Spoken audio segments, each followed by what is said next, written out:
Welcome back, everybody.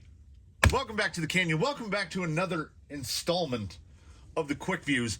And initial disclaimer, let me get this out of the way first. This is not being performed under duress. No, I'm not being held at gunpoint. No one is holding a loved one hostage. And I have to issue this disclaimer because I have made some statements in the past, and the statements that I have made, I stand behind. Every one of them. So when you're going to see me test these today, you'll see there's a particular name there on the side. Proline Hyrax 2230s for Ultra 4. They're the number 10195. Anyone who's been a visitor to this channel before knows my feelings about Proline. Those feelings have not changed. A friend of the Canyon who has come and wheeled here before, he operates an Ecto, mistakenly bought these for I can never remember which one it is. Hammer Ray, one of the Rays, the one that looks like a big buggy. He thought he was buying 22s and didn't realize he was buying 2230s. So I went through the process of baking the old tires off of these wheels so that I can install these, and I feel like there's no conflict of personal interest in me testing these for a number of reasons. First of which is I didn't buy them. He not only gave them to me, he forcefully handed me the two packages and said, "You have to take these." I guess they'd been hanging in his workshop for about 5 months. So I do indeed have a vehicle to install them on. And the vehicle that they will be installed upon, and they are mounted. And before we go into talking about this guy any further, let's talk about these. Somewhere on the sidewall or the package, I can't remember, it says essentially something to the effect of for Proline 2230, something like that. It might have been on the packaging, which I have discarded. I can't have that much Proline in my building. Getting these to mount, it was, without exaggeration, it took about 45 minutes for me to get these four mounted because the compound and then the shape of the bead, I called these in a previous video bead locks, and they kind of are. They're semi bead locks. In order to get the front face mounted, you have to undo these bolts, and then you can seat the bead in, clamp it down. Hopefully there's going to be pictures either up here in the corner or taking up the whole screen. You clamp it down, turn the tire inside out, run glue all along the inner bead, let it sit for 20 minutes, 45 minutes of work. It probably took me 4 hours spread over 2 days to get these all mounted up. They're turned inside out. Then once the glue is set, you put them back over. You then have to wedge the foams in. And for whatever reason, you'll notice the tire has a little bit of a profile to it. It's kind of died down a little, but the foams are not contoured. They're just straight, humongous 2.2 foams. So one side of the tire is now glued, so you've really got to shove them in there. And then you have to let it sit, and you have to let them relax so that you can glue the inner bead. And then, presumably, you're good to go. Now, the process might be more easily facilitated on a Proline wheel, but knowers of the know will know that's not going to happen. So I went with 17 millimeter hex because what comes on this, the entity formerly known as a laser nut, is unacceptable. We're going to go into, I'm going to try to confine it to 2 minutes. We're going to go into a 2-minute rant on the laser nut. Point one, this is a stock tire off of a laser nut. As you can see, the U4 specific tire is right in the same thing. I think the compound on this is probably ridiculous. The Proline has no belting inside of it. It's got ribbing on the 2.2 side, but there's no belting. So I think these things are going to pizza cutter like mad. We'll find out how good my gluing skills have maintained over the years. So the stock tire is this guy. It's hard as a rock. So it's kind of like how a Scion FRS, aka a Toyota, GET 86, comes with what are effectively Prius tires. You can get more slippy and more slidey and have more fun because you're on a hard compound long-wearing tire. Maybe that's what they were trying to go through here. Numerous packs have been run through these. There's absolutely no wear. The only place that these exhibit wear is at the hex, because they run a 12 millimeter hex that is 4 millimeters deep. So you have 4 millimeters of engagement. That's mental. That's acceptable on an aluminum wheel. That's not acceptable on a plastic wheel. These have about 4 millimeters of engagement, but they're running a 17 millimeter hex. So I'm not going to spin a hex out on these like I probably eventually would have on these. Also, I think it's inarguable that this looks better. Vintage associated beadlocks from an SC8. So now we begin the portion of talking about the laser nut as it is, as marketed, an Ultra 4, a rock racer. What it is a stretched Tenacity Pro short course truck. So they stretch the wheelbase from 13 inches to 15 and whatever. They put longer arms on it and they put bigger wheels on it. What this does is effectively nothing good. Like it's bigger than an 8th scale buggy. It has the wheelbase of a truggy, but it doesn't handle like either. And I've released a number of videos about the laser nut, most of which are just me ranting about how they could have done it better and there are much better options for your money. This thing is $550 if you have to buy it. I bought it off of Woot on an evening of just insanity where I thought, I'll try that thing out. So I paid $300 for this. And at $300, I would still probably buy something else. But here we are. I have it. I own it. It's been rebuilt. The shocks have been rebuilt. The diffs have been refilled. It's been gone through. But I got to the conclusion that at some point, most of my complaints were perhaps not about the laser nut itself, but they were about my failure to make the laser nut into something that I liked. So the laser nut was running these, and then for like 2 runs, I put some vintage Duratrax truggy tires on it, which are barely larger around than this, but they're a little bit wider with mini pins on it. And it was kind of more fun. But it was still running on an SLT3. It was still running a Spectrum 1900. It was still running this abomination. What is it? The Firma 130 SPMXSE 1130. It was still running this guy, which is absurd in its size. And I had taken the Spectrum S614 out long ago, and I've tried a number of servos in it and was starting to come to the conclusion that maybe I don't like it because it's just rife with Spectrum.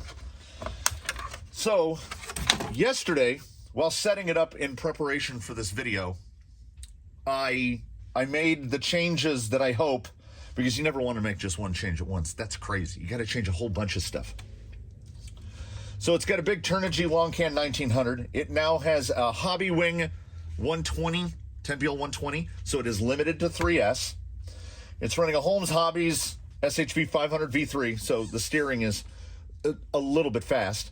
So I have removed all the Spectrum, and I have removed all of this, and now it should effectively be a long, short course buggy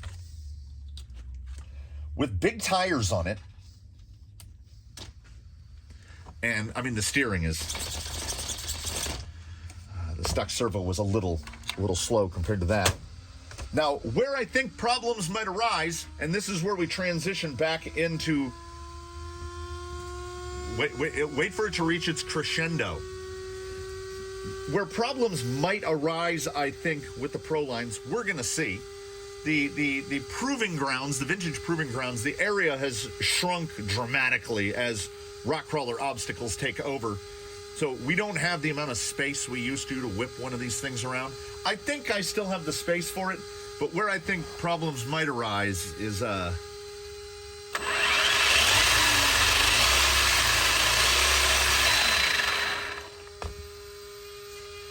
when this thing diffs out, it should be pretty interesting to watch. But it's unwheeled. I don't even know. I put all the stuff in. Listen to that fan. I feel like that fan's not long for this world, but maybe that's just what it sounds like. I put it all together. I got everything mounted. I drove it in the workshop this direction like this, from this bench to the door, which is about 15 feet, and then I spun it around and I drove it back. That's the extent that it's been wheeled on these tires. We're going to find out how nice the tires feel on the ground, and I'll know right away. And we're going to figure out if was my issue with the laser nut the fact that the actual user interface parts are not what I enjoy, and why should I have to suffer through the RTR electronics, which some people are fine with. I know plenty of people that drive DX3s and SLT3s and they don't mind them at all. So more power to those guys. I wish I could, right? Let's take the obnoxiously loud fan outside, and let's see if can it get condo approved. Will the Pro lines be what does it? Will it be all the other stuff that does it? Oh, it's also it's paired to one of my Phoenix radios. So let's go so that we know. All right, first things first. Time to reel it. And let me state from out the gate that I take a lot of input mentally from the drive from the shop to the course, because I can get a lot of basic feel of things. I have to say, unsurprisingly, the trickle feel on an RC4 paired to this speed control compared to a Spectrum DX3 paired to that Spectrum Firma 130, it's better. Like, the loudest thing on this is the fan, and now it just, like, it feels pretty good. So it might not have been laser nut, it might have been 100% RTR electronics based. Also, the BL120, which is in there, is, as in its name, 120 amp speed control. The Firma was a 130.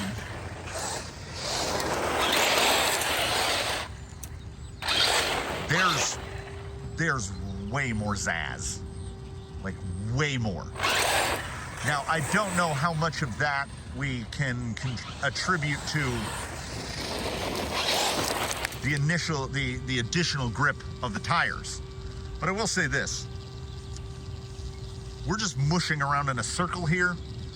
I don't really have anything rock racer course-like to go around, and we've got a lot of sections where there's too much traction, I would say. The weeds out there will really grab a tire, but these tires feel like a lot better than those vehicles. Like a lot.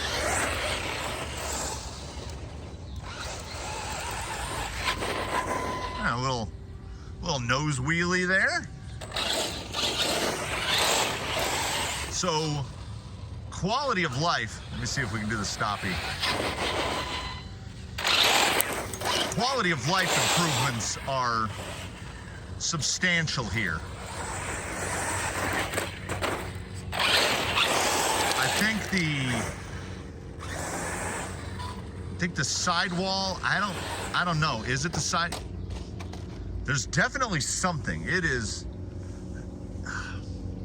more grip equals more flip, maybe? We're looking at a tire with about the exact same OD as the BFGs that came off of here. But much faster servo.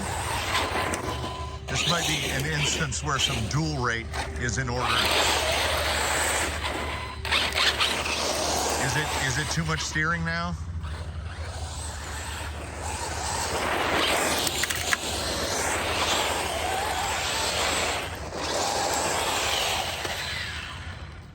Yeah, it is.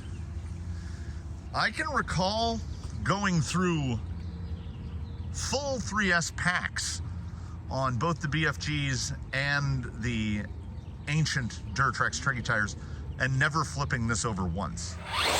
So I think that softer compound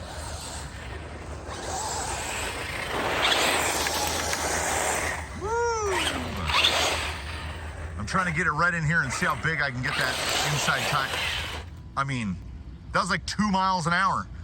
Let's play a game where everybody has to pretend to take a shot every time I flip it over. I think we're up to what, like 5?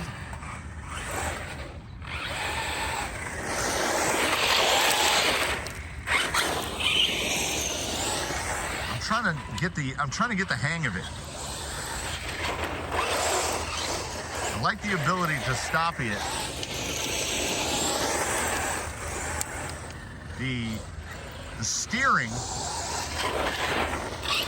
perhaps servo speed, like it's going to, whoa, it's going to lock too fast.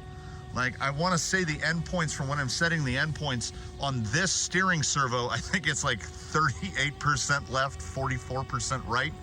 So it is,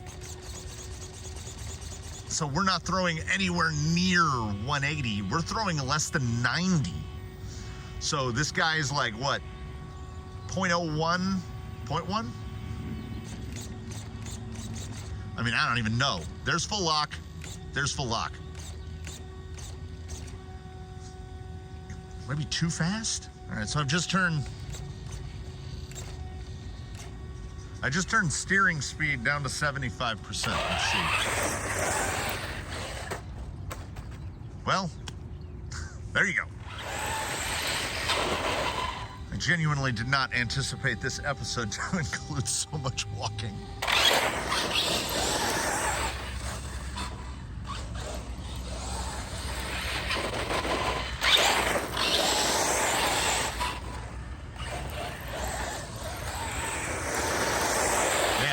Okay, that's definitely better. That rock missed me, thankfully. That rock did not. Woo, yeah. So if you put a very fast servo in there, slow it down. You used to be able to cyclone with this thing. I don't think the Hyrax are cyclonable. It just lifts one side. I think the collars are down a little. Let me take a little preload out. We're trying to get a look at the tires. All right, so I've dialed the collars all the way up, so we have no preload. Arms do seem to be sitting a little flatter.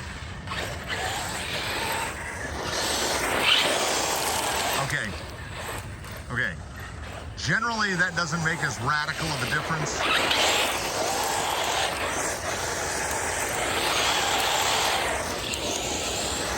It is plain whippable now. I also foolishly took off I opened up the body and pressed my fingers up against the motor can, but who are we fooling? It's 43 degrees out here right now. I can't feel my hands at all. I could hold that motor. I could grip that motor tightly for 5 minutes and still not feel it.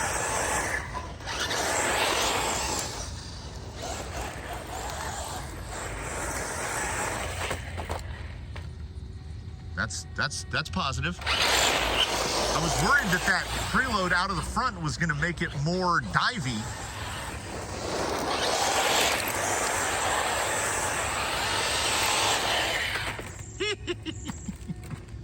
I got to get a slow-mo in there of that because I think I might have gotten that driver front up to maximum possible circumference. It's certainly an improvement.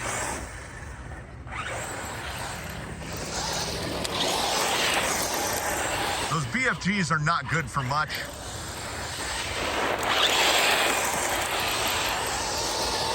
Oh yeah, come on! I don't know, I might have gotten both left side tires even bigger that time. The steering looks so weird. Because you, on this radio, on an RC4, you can control the steering speed both directions. So I still have it at return 100%. So it turns slow to the side and then full speed back. I I don't know. I don't think I've ever had a rig where I had to mess with steering servo. I've just messed with dual rate, which is linear.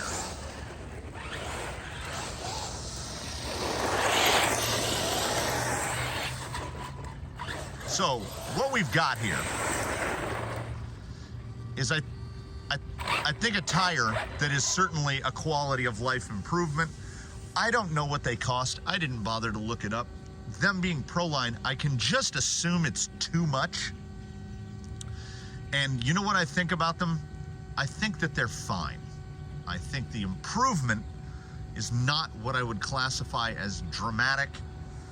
But I don't know. I'm not rock racing.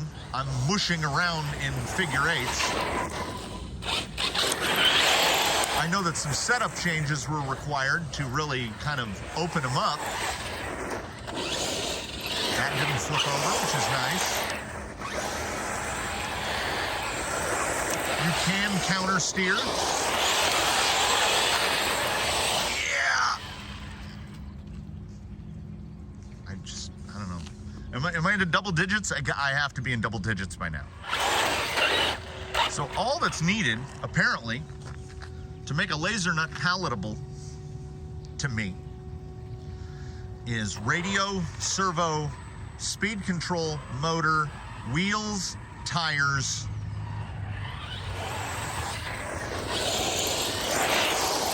I mean, I guess this is as close as it's been to actually being an Ultra 4.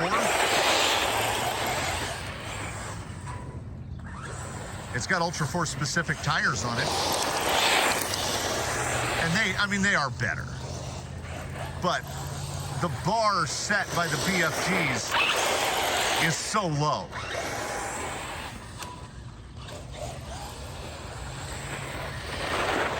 I can't tell if the speed is already dropping or if I'm just getting used to it.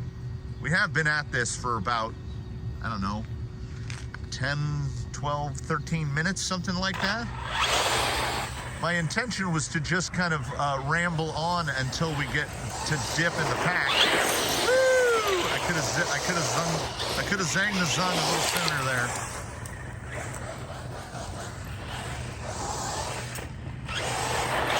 Yeah, when this is not an instance of when in doubt, throttle out. When it starts to get misshapen, throttle off. Also, it's upside down, so pretend to take a shot. I may indeed need to revisit the Hyrax on one occasion or more. The gentleman who bestowed these tires upon me has a lovely little course, like track, in his yard. And I think taking this thing on something structured would probably give me a little more insight. And we've got rain forecast coming up in about 10 days or so. So I want to see these. Nope, on the wheels, no shots. Seeing this thing on the wet. Get it on some hero dirt, snap it. See this thing on the hero dirt, might a little more insight there. So what can I say in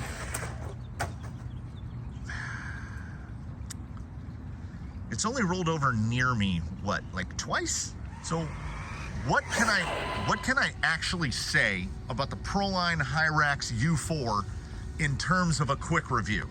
Well, they're really difficult to mount. Like, I guess I've been a little spoiled by like things like 1.9 and 2.2 V blocks. I will confess, I haven't had to glue a short course tire on in some time. But the non-contoured foam was certainly part of that. And how soft the bead is was certainly part of that. And I think, speculating, as they're just a straight cut 2.2 foam, not contoured, I have to believe that that is part of it. Not just the difficulty in mounting, but in the vehicle's tendency now to what is effectively traction roll, because it has the same amount of foam on the 2.2 side that it does on the 3.0 side, which means the tires are ever so, well, not slightly, the tires are sloped from inside to out because the foam is now more dense. We've got a progressive foam, softer on the outside, firmer on the inside. I don't know, does every offering when you're buying a U4 tire, who else sells a U4 specific tire? What are the options other than the Hyrax? Well, and the BFGs that come on this thing. What are the options? Because I think a lot of the rolliness has to be due to the way the tire behaves. It's ribbed on the outside, but when I'm skidding it in like I did just there, I can watch the very outside edge of the tire kind of rolling under, and then because the compound, right, just like that. And then because the compound is so soft, the tire just grabs and then you're walking. And I had initially thought it was the greenery, but it power rolls just as easily on the brownery. There's a lot of clay content here in the ground. Like it might look like it, but I'm not trying to flip it every time. Good slide there.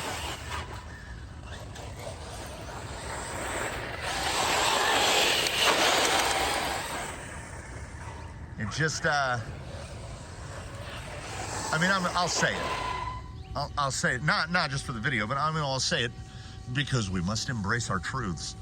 It's a lot better. It's a way lot better than the last time I drove it, than any time I've ever driven it. It's a lot better. But at the same time, so this is a continuation of the laser nut rant, and now we're not ranting about the ProLine. I just rolled it again. And that rant is this. You just have to replace everything. And I know RTR means ready to replace, but we replaced everything. I mean, I could probably get this a little better if I went to, I guess I would have to go to a heavier shock.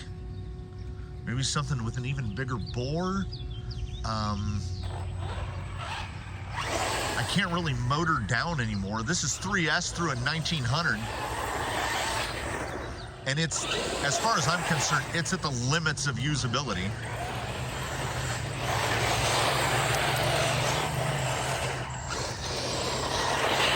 There it is.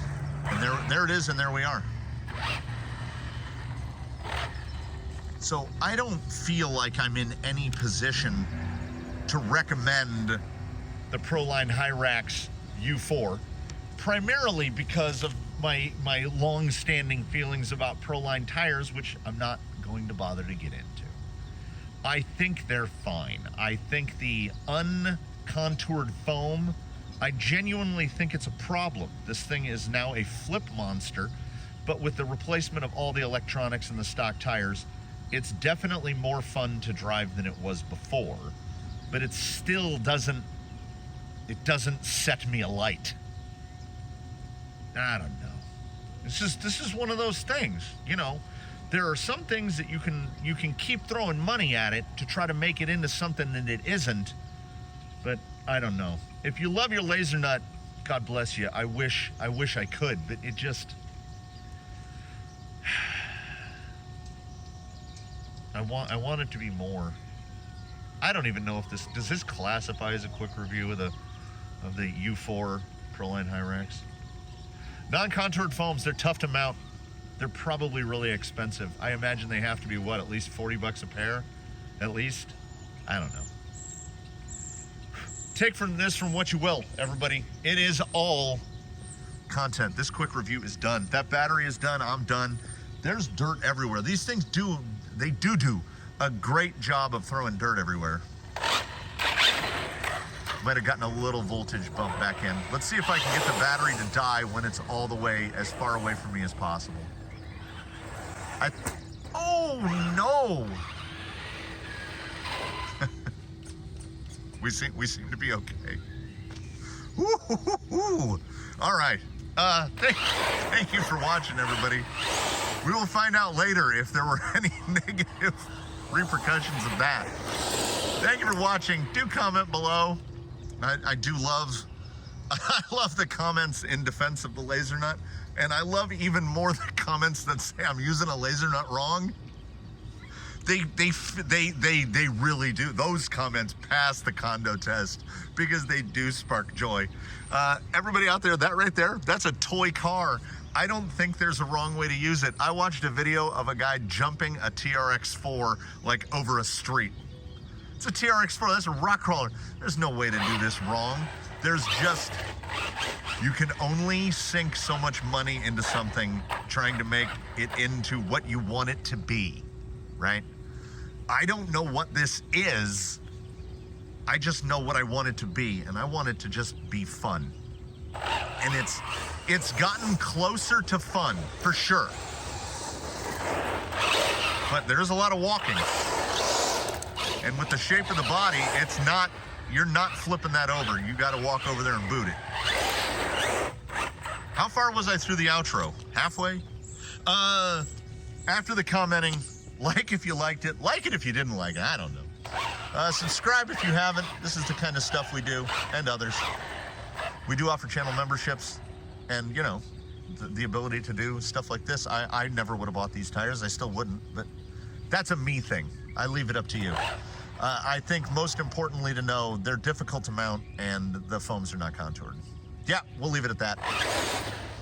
I'm gonna, yeah, it's definitely, that's about, we're at full throttle. I don't remember what cutoff is set in the 120, so we're,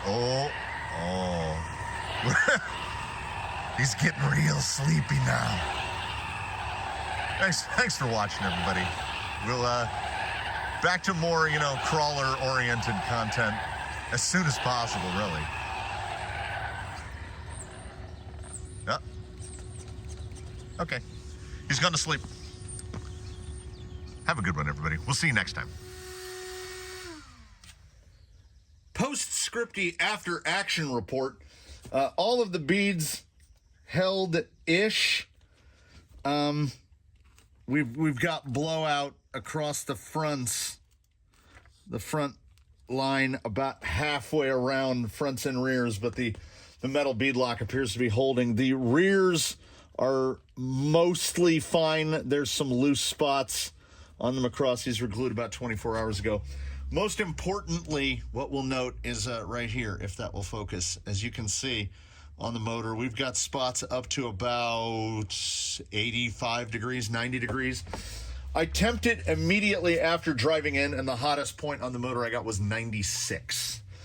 Running on this speed control right here, that exact battery, that exact motor, but this speed control, it was not uncommon for this to come off from a session of 20, 30 minutes of bashing like that, and the motor to be between 150 and 160. So I think the real takeaway here is that that speed control is significantly better than this speed control. There you go. He's going to go back on the shelf because, like, we'll wait until the weather changes and then we'll try this again. I don't know. That the amount of bead that blew out is crazy because what are you going to do? What are you going to do? Anyway, that's that.